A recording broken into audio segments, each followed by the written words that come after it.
Hello.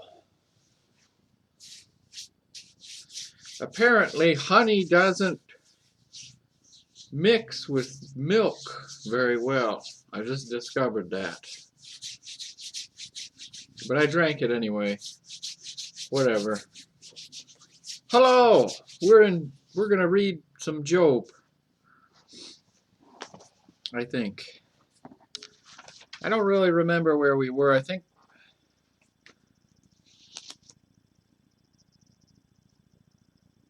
Job answers Zophar. We must be in chapter 12.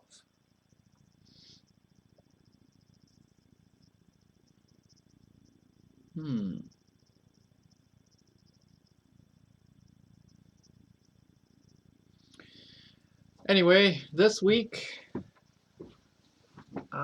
thankfully, this week has been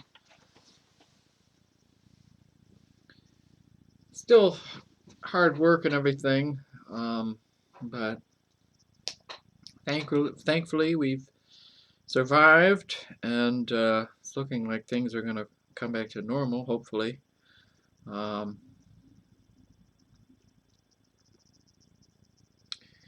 But anyway, as far as last time in Job, and we were reading Job not that long ago, but the eyes of the wicked shall fail, and they shall not escape, and their hope shall be as the giving up of the ghost. That's the end of chapter 11 of Job. Chapter 12, Job responds to Zophar. So remember what Job is about. It's a big courtroom drama. Like, what would be a big courtroom drama? Would be, I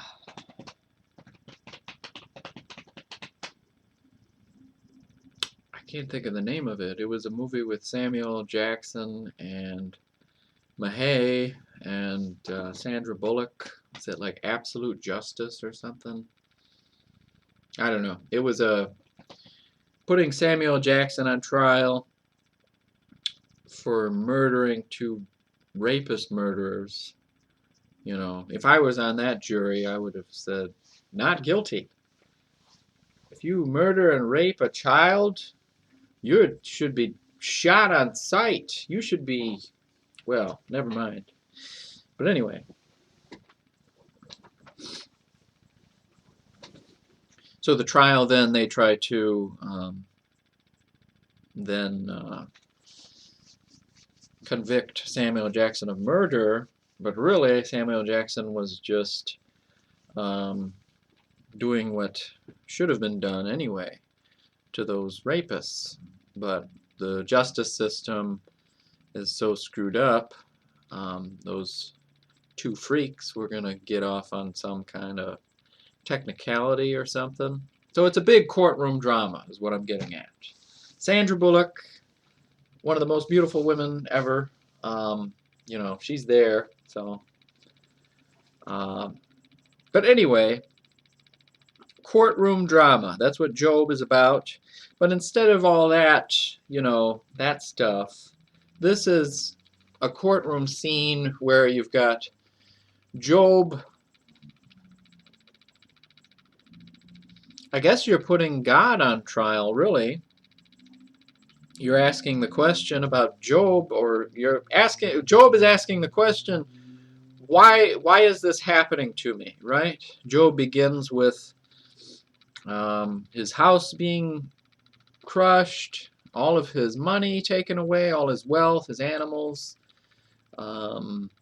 his family getting wiped out. Why is all this happening to me? And it begins with a conversation with God and Satan. Satan is reporting to God, and he points out, God points out Job to Satan, and Satan says, skin for skin, you know, all that a man hath will he, you know, that whole scene. So Satan is challenging God and saying, if you take away that hedge around him and let me go at Job, Job is going to curse you to your face and denounce you. You just bless Job so much in his life. There's no way Job is going to appreciate you once all those blessings are taken away.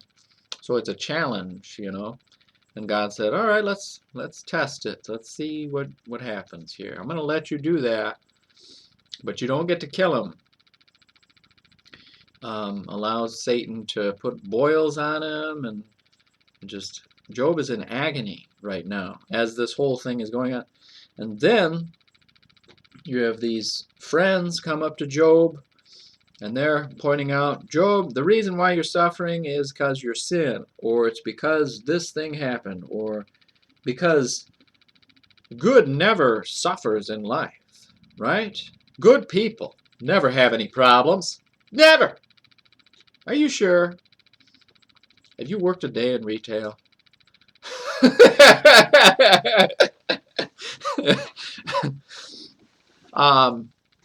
So anyway, that's where we are. I don't remember if we're in 12 or 13, but these are very interesting and beautiful language, interesting discussions on life and different things that happen to good and bad people.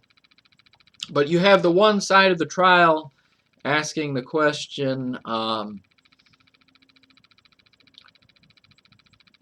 do good people suffer, or is evil always convicted of their crimes? Or have you experienced a day of real life in the United States, you know, where certain big corporations continue to get away with murder and nobody does anything about it, you know? It's like we have legalized murder going on right now, and nobody is doing anything about it. Isn't that strange? I thought we lived in a perfect world where, you know, nothing bad ever happened to good or innocent people. They might not be good or bad, but they're innocent. Why do they have to die, you know? And nothing happens. No justice happens. And evil continues to succeed and grow richer. And poor people are dying of inflation and, well, of any number of different issues, and no investigations. It's almost like it's almost like a genocide when you think about it. But do these three friends just watch Fox News, or do they just watch CNN? And they assume that there's no possibility that any governmental institution could ever commit such a crime. It's not possible, Job. How dare you think otherwise? You know, it's kind of like that. These guys pointing the finger at Job and saying, Job, it's because you're a sinner. That's your problem. It's because you cheated on your wife. No, I did not. I did not cheat on my wife. Well, it must be some other reason. You must have been thinking about cheating on your wife, and that's why everything, you know, something like that. And of course, Job hasn't done anything wrong, but in saying that, I've done nothing wrong, therefore somebody has made a mistake. That's kind of where it ends up going. They're forcing him into that position, which is sinful to think that way, that, you know, because you think of the totality of life.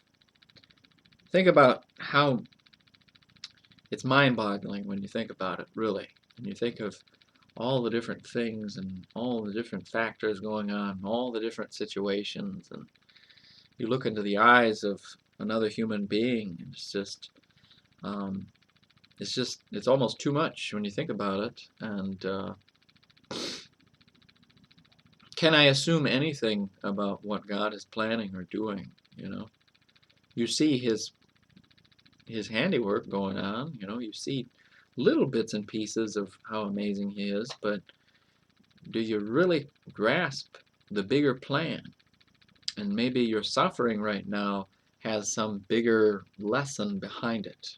You know, I think that's what I need to take away from how things go sometimes. Is there a greater purpose going on to where evil gets away with it for a little while, but then some greater revelation is the result. You know what I mean? So to assume the two-dimensional thinking when God is thinking of it in six-dimensional thinking or something, you know, or seven-dimensional. I don't know. Are there seven-dimensional? Yeah, there's probably. I don't know. Anyway, I'm going to start reading from chapter 12 and just talk and think. Praise God. Chapter 12 of Job, verse 1. And Job answered and said, No doubt, but ye are the people, and wisdom shall die with you. But I think we did read that. I want to say we did. Because that's kind of funny. He's being kind of mocking about it, you know. Wisdom shall die with you. It's like, so you're the know-it-all. You know everything. So, you know, yeah. But I have understanding as well as you. I am not inferior to you. Yea, who knoweth not such things as these? I am as one mocked of his neighbor, who calleth upon God, and he answereth him. The just upright man is laughed to scorn. He that is ready to slip with his feet is as a lamp despised, and the thought of him is that is at ease. The tabernacles of robbers prosper, and they that provoke God are secure, into whose hand God bringeth abundantly. But ask now the beasts, and they shall teach thee, and the fowls of the air, and they shall tell thee. Or speak to the earth, and it shall teach thee, and the fishes of the sea shall declare unto thee. Who knoweth not in all these that the hand of the Lord hath wrought this, in whose hand is the soul of every living thing, and the breath of all mankind?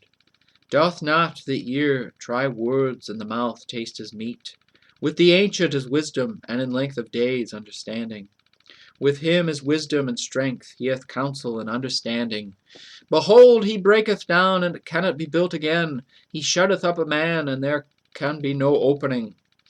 Behold, he withholdeth the waters, and they dry up. Also he sendeth them out, and they overturn the earth. With him is strength and wisdom. The deceived and the deceiver are his. He leadeth counselors away spoiled, and maketh the judges fools. He looseth the bond of kings, and girdeth their loins with a girdle. He leadeth princes away spoiled, and overthroweth the mighty. He removeth away the speech of the trusty, and taketh away the understanding of the aged. He poureth contempt upon princes, and weakeneth the strength of the mighty. He discovereth deep things out of darkness, and bringeth out to light the shadow of death. He increaseth the nations, and destroyeth them. He enlargeth the nations, and straighteneth them again. He taketh away the heart of the chief of the people of the earth, and causeth them to wander in a wilderness where there is no way. They grope in the dark without light, and he maketh them to stagger like a drunken man.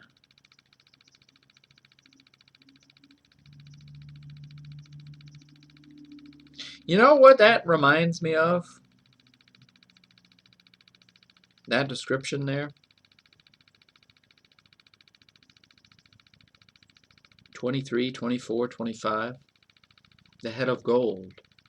Doesn't that remind you of Nebuchadnezzar and how, you know, Daniel tells him it's God that has put you in this position, and, you know, do you acknowledge that?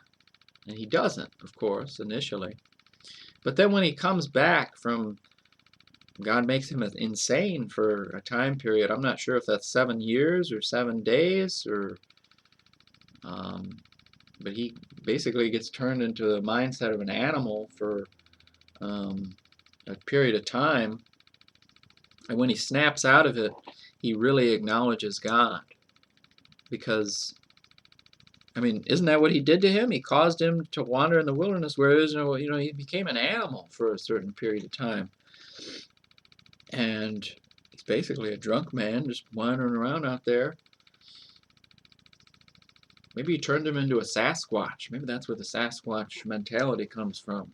Well, no, never mind.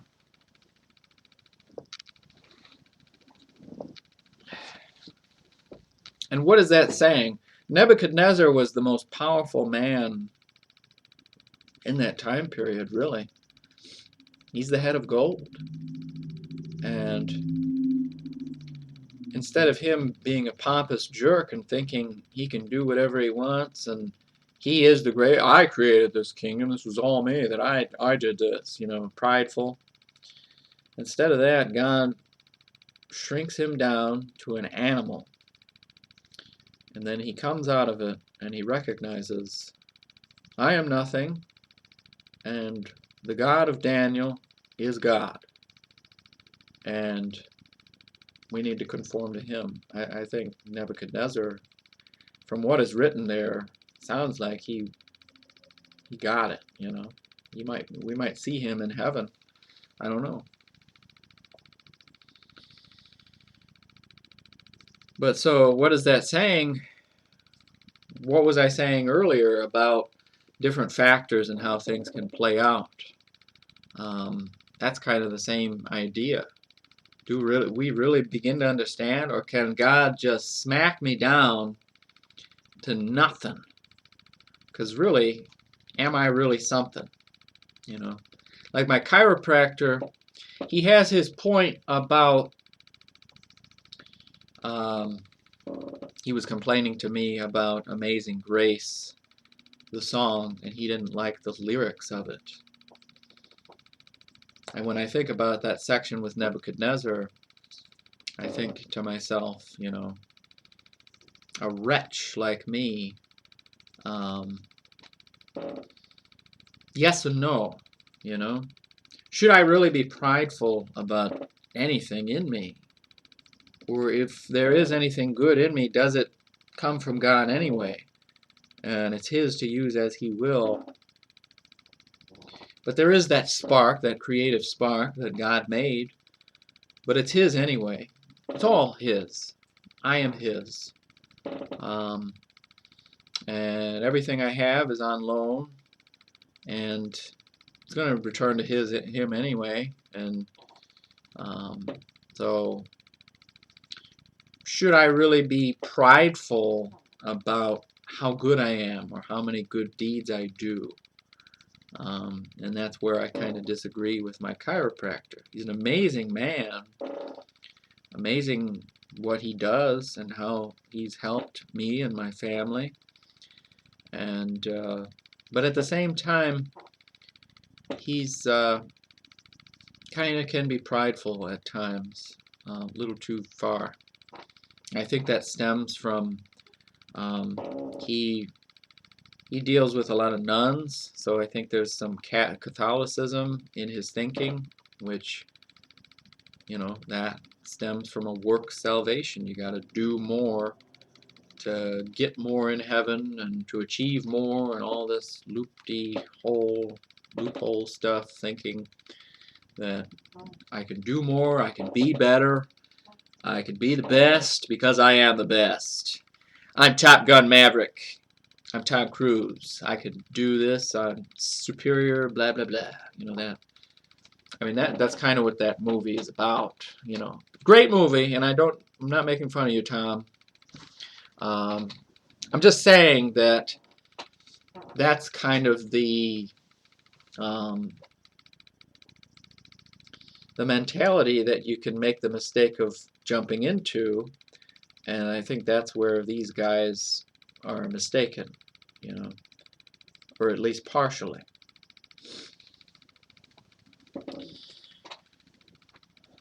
And that's how Job is responding and saying that God can chop you down just like that, Top Gun Maverick.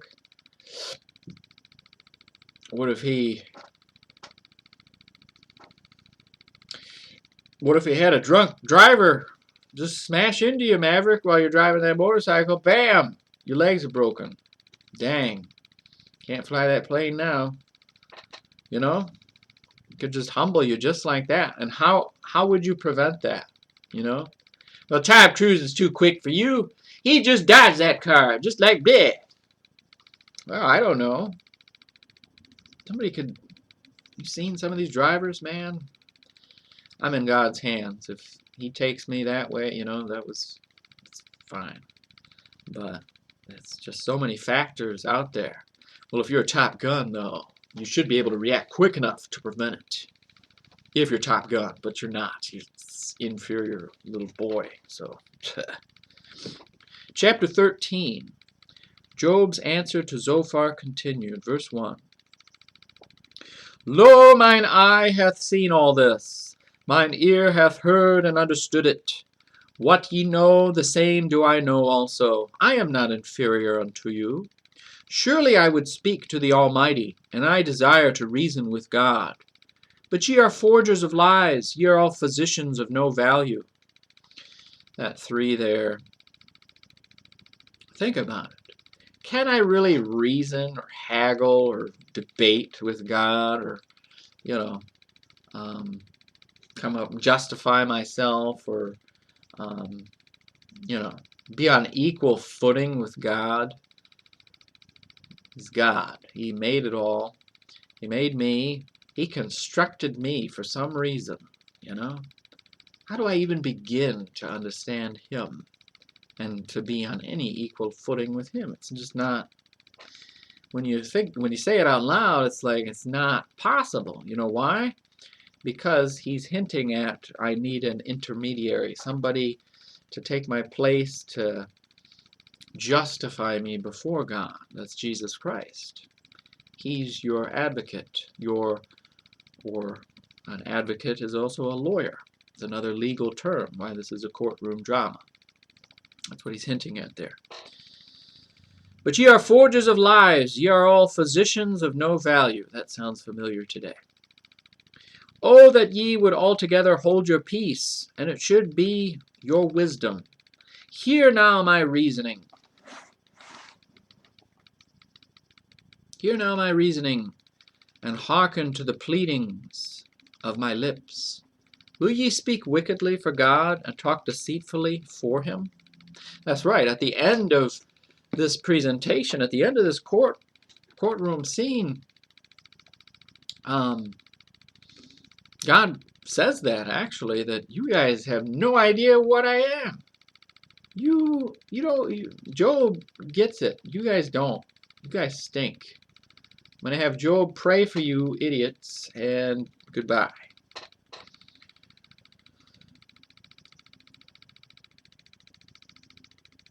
Eight.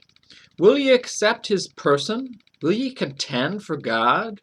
Like I was saying, no, I can't stand on equal footing with God. I need an advocate. I need somebody to speak for me, to represent me in the courtroom. Otherwise, the judge is going to rip my head off because I don't even begin to understand the courtroom procedures. What? This is an arraignment? Huh? What does that mean? You're in contempt of court.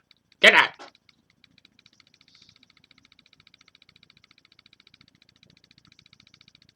Nine. Is it good that he should search you out, or as one man mocketh another, do ye so mock him? He will surely reprove you, if ye do secretly accept persons.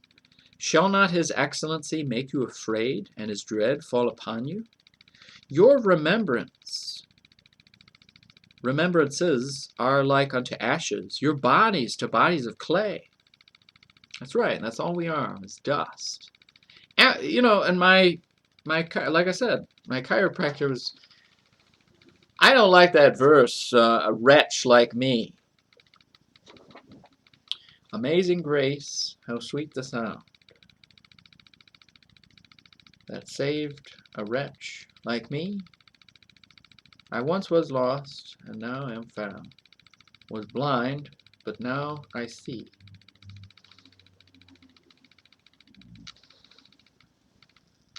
You didn't like that wretch. Well, be honest. Before you knew him, isn't that exactly what you were? I don't understand. Whatever. And really, look at that verse.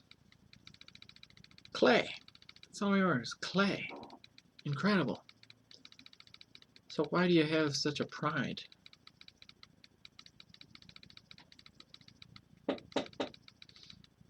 Hold your peace. 13. Hold your peace. Let me alone, that I may speak, and let come on me what will. Wherefore do I take my flesh in my teeth, and put my life in mine hand? Though he slay me, yet will I trust in him. But I will maintain mine own ways before him. He also shall be my salvation, for an hypocrite shall not come before him. Hear diligently my speech and my declaration with your ears. Behold, now I have ordered my cause. I know that I shall be justified. Who is he that will plead with me? For now if I hold my tongue, I shall give up the ghost. Only do not two things unto me, then will I not hide myself from thee. Withdraw thine hand far from me, and let not thy dread make me afraid. Then call thou, and I will answer, or let me speak, and answer thou me. How many are mine iniquities and sins? Make me to know my transgression and my sin. Wherefore hidest thou thy face, and holdest me for thine enemy? Wilt thou break a leaf driven to and fro, and wilt thou pursue the dry stubble? For thou writest bitter things against me, and makest me to possess the iniquities of my youth. Thou puttest my feet also in the stocks, and lookest narrowly unto all my paths.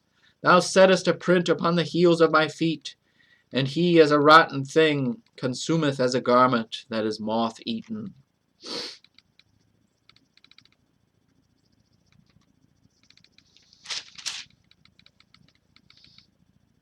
Okay, I wanted to look at a couple of these notes here. One on verse 4. Job's three friends can easily represent science, religion, and education. Yep. All three turn out to be monumental, colossal flops. Wow. As physicians, they could not cure or heal one major problem that man has ever had. Those problems are religious disunity, disease, war, crime, famine, sin, death, and repeating the same mistakes in every generation for 6,000 years.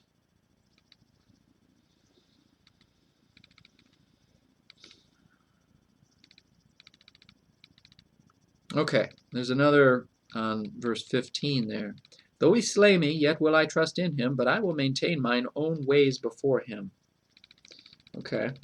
This is Job's strong point, and it turns out to be his weakest point. Ditto the nation of Israel. Romans 10:1-4.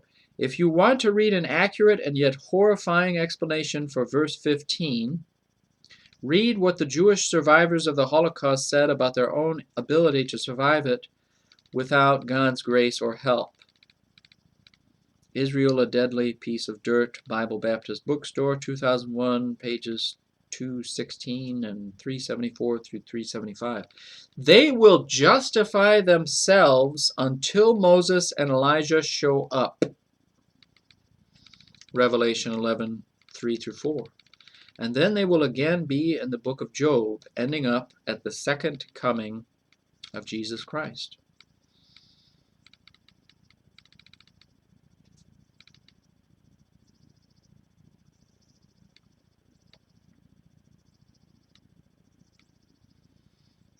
So what is he making a point about there? Look.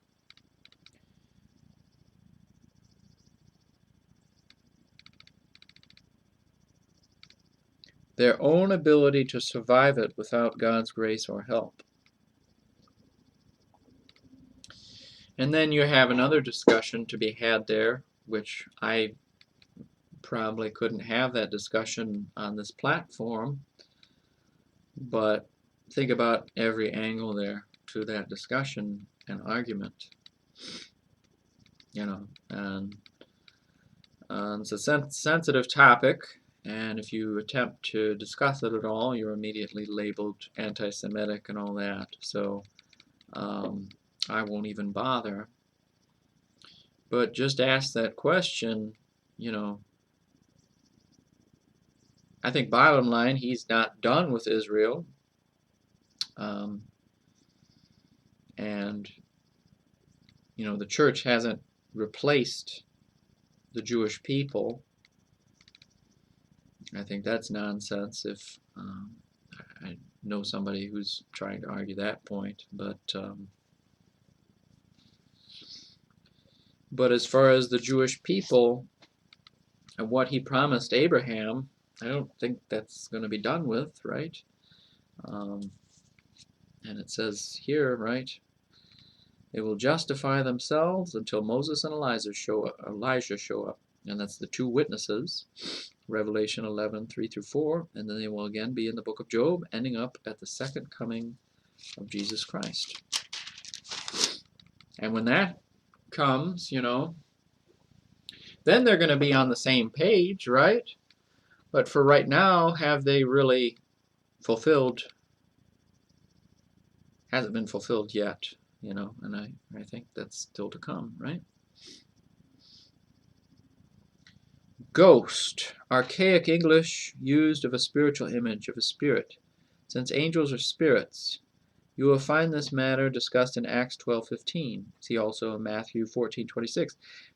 If the Lord is that spirit is the spirit of a dead man who came up from the dead. Thus, Holy Ghost is absolutely correct.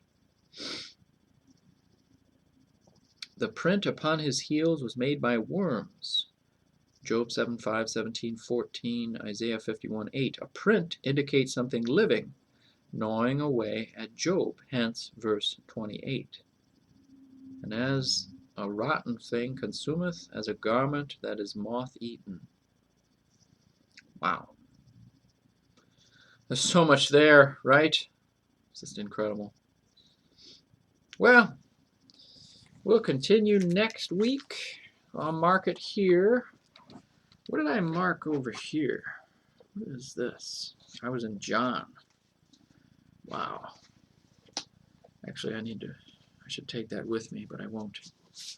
All right. Thank you for listening. Have a blessed day.